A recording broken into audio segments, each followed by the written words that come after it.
उकळत्या दुधामध्ये बिस्किटे टाकून ही कुठली रेसिपी म्हणाल? आता सांगते थांबा हा. 2 10 वाले हॅपी हॅपी बिस्किट हे पॅकेट फोडून ना ह्याच्यातली बिस्किटं बाहेर काढून घ्यायची. गॅस चालू करून गॅसवरती कढई ठेवून थोडंसं पाणी घालायचं म्हणजे तळाला दूध चिटकत नाही. 2 कप म्हणजे अर्धा लिटर इतकं दूध घेतलं. अर्धा कप इतकी साखर घालून मिसळून घेतली. नंतर जी बिस्किट होती ना ती संपूर्ण ह्याच्यामध्ये घालून आपल्याला मिसळून घ्यायची आहे. हे मिश्रण मध्यम आचेवरती छान घट्ट होईपर्यंत आपल्याला आठवून घ्यायचं आहे. आता थंड होण्यासाठी खाली ठेवूयात. मिक्सरच्या भांड्यामध्ये बघा 15 ते 20 इतके बदाम, भिजवलेल्या बदामाच्या वरचे सालं काढून घेतलेत. त्याचबरोबर 15 ते 20 इतके काजू, पाव कप इतकी दूध पावडर, पाव कप इतकं दूध घालून छान ह्याची पेस्ट करून घेतले. आता बघा जी बिस्किट आणि दुधाचं मिश्रण थंड झाल्यानंतर मिक्सरच्या मोठ्या जारमध्ये काढून घेतलेत. त्याचबरोबर 2 चमचे इतकी कोको पावडर आणि थोडंसं माझ्याकडे चॉकलेट होतं ना ते घातलं. छान मिक्सरला असं वाटून घेतलं. आता आपण तयारी केलेली जी पेस्ट होती ना काजू, बदाम, दूध पावडर आणि दूध ती घालून मिसळून घेतली. आणखीन एकदा मिक्सरला छान असं हे फिरून घ्यायचं.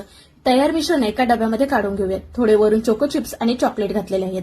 आता सिल्वर पेपरने हा डबा पॅक करून झाकण लावूया. आणि उरलेलं जे मिश्रण होतं ना ते सुद्धा इथं कपांमध्ये काढून घेतलंय. वरून थोडंसं चॉकलेट घालून ना ते खाली असं दाबून घ्यायचं म्हणजे दाताखाली आल्यानंतर छान लागतात.